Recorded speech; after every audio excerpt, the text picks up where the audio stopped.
Quando sono arrivata a un paese nuovo, non capivo niente. Did anyone understand that? Hopefully not, because of the Fista point of my opening. But that's how 12-year-old me felt when I first moved to China. Only speaking Portuguese and surrounded by people speaking Chinese and English.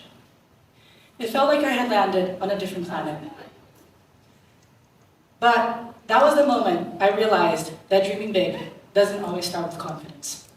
Sometimes it starts with confusion and a decision to keep going anyway. So before we start, I want to walk you through the path my talk will follow. I'm not here to just share what I've done. I'm here to share how I've learned to grow, to dream, and to fight for meaning in my life. By following my passions, having an amazing support system, and reaching for the potential I never even knew I had. That feeling of confusion and being out of place, that was the start of something much bigger in my life. Because the biggest dreams don't always arrive fully formed. Matter of fact, they barely do. Often they start as little sparks, curiosities, instincts, questions, and the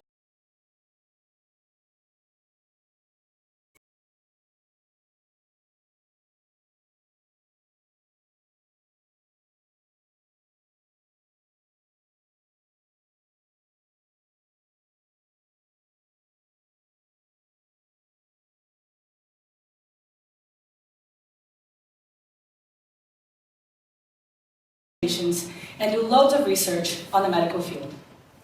And I started writing proper books when I was about 10 to 11 years old. Never published, of course. That is, until grade 10 came around. In grade 10, we had to do the personal project for the IB. And for those who don't know, that project aims to combine creativity and passion and allow for students to do anything they set their mind to, followed by a huge report, as all IB thinks. It wasn't even a question.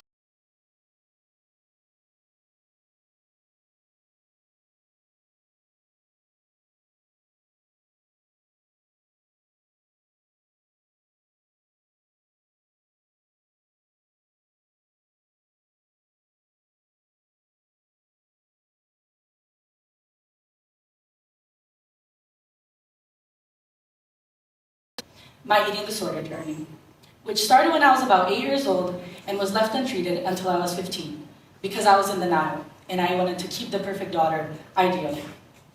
But that wasn't exactly how it played out. I wrote the book with one goal, helping at least one person, whether that was breaking a stigma, educating parents, or allowing teenagers to relate to my story. And that's when I realized that passion isn't always loud. Sometimes it just sits quietly in the back of your mind, waiting for you to take it seriously. And sometimes it demands hard choices. Like when I had to pick between film and chemistry for the IBDP. I love film, and it was where I felt the most safe, the most creative, the most expressive, and free. And that was also because of my teacher, but that's a topic for later on. But chemistry was a prerequisite for medicine, the career I wanted, and the thing I've been looking forward to and working so hard to achieve for as long as I can remember. And I do remember staring at my subject choices on the screen, paralyzed. One felt like fun, and the other was my future. And for a while, I wanted to rebel against my future. I wanted to pick the subject that made me happy at that moment. So of course, I ran to my safe place, my mom. We talked for hours about what I actually wanted to do, and how either subject would benefit me. And I might have made a big deal out of my subject choices, but deep inside, I always knew I'd pick chemistry. And I wanted to fight it, and I wanted instantaneous happiness. But I couldn't resist myself, because that little voice in my head spoke louder. And in the end, I did pick chemistry. Not because I had to, but because the dream was bigger than comfort. It was about impact, and about the fact that passion matters. But people matter just as much. And I was lucky. My parents never forced me to become anything. They never once told me, be a doctor.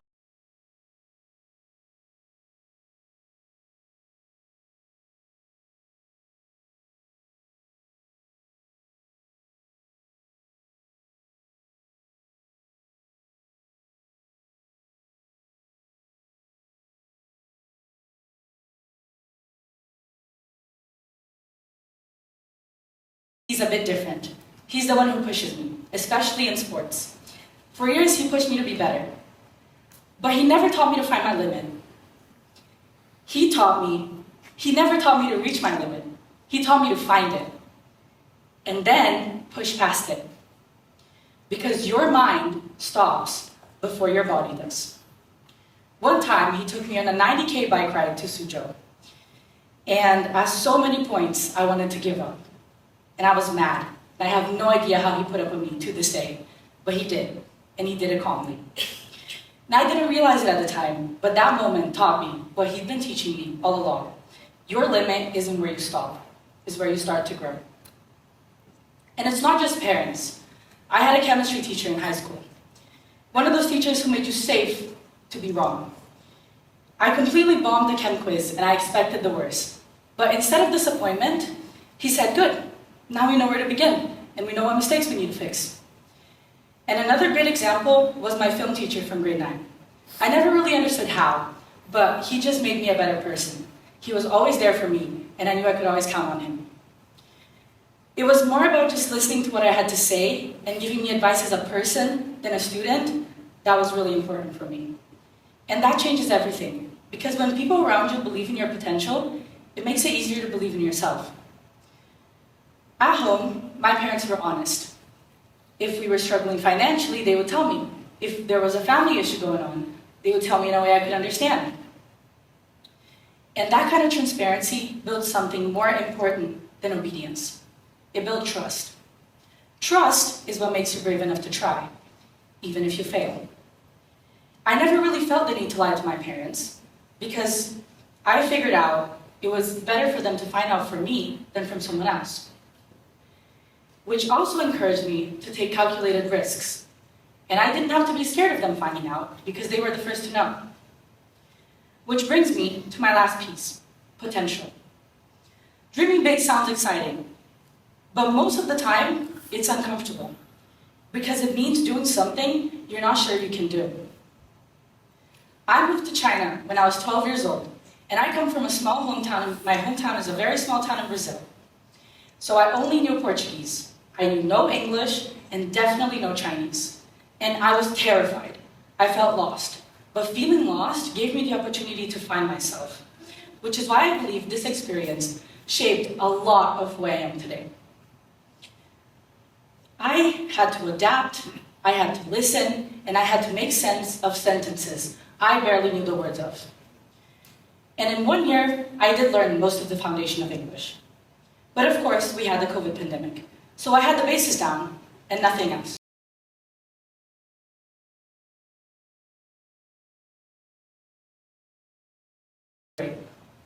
And now, there isn't a time I can remember when I didn't speak English. And I'm taking the same path for my Chinese learning, trying to be confident in my language skills and believing that achieving that goal is possible. And then, sports come in. Sports taught me more than just swimming or setting. They taught me how to lose, how to get benched, how to mess up a play and still show up for the next one. How to lead, how to follow, how to fall, and how to get up. And when I think about the qualities that help me dream big, they don't necessarily come from a textbook. They came from sports, whether it was swimming, volleyball, or even biking. Discipline, resilience, consistency, and teamwork. All the things that help you survive disappointment and make something good out of it, turn it into something useful. And when we talk about helping kids dream big, we often focus on motivation. But I think we should focus on preparation. Let your kids fail. Let them feel uncomfortable. Stretch until they find their limits, and then push a little past them. And as parents, it might be really hard to watch that happen, but no one can grow without challenges.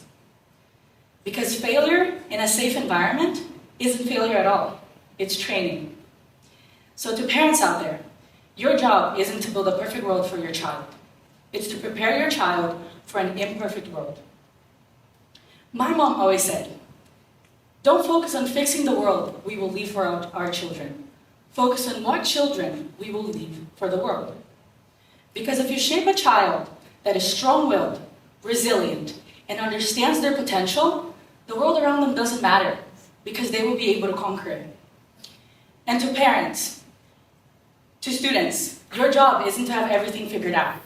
It's to stay curious, to follow the sparks, and to test your own limits any and every chance you get. So you remember how we started? Quando sono arrivata in un paese nuovo, non capivo niente. That was in Chinese for me. But I didn't understand the words, I didn't understand the people, and I didn't even fully understand myself. But I understood that I didn't want to stay stuck. I wanted to belong, and I wanted to grow. And growth didn't come all at once. It came in pieces. In the books I wrote, the choices I made, the teachers who believed in me, the races I finished, and the risks I took. It came in the quiet moments when I kept going, even when I didn't feel ready. And maybe that's what dreaming big really means. Not having the perfect plan, but having the courage to start anyway. To take that first step, even if it's shaky. To trust that the confusion, the discomfort, and the doubt are not signs you're in the wrong place. They're signs you're growing into the right one. So don't wait until you feel ready to dream big. Start where you are, start confused, start scared, but start anyway. Because every dream worth chasing begins with one decision, and that is to believe that you can. Thank you.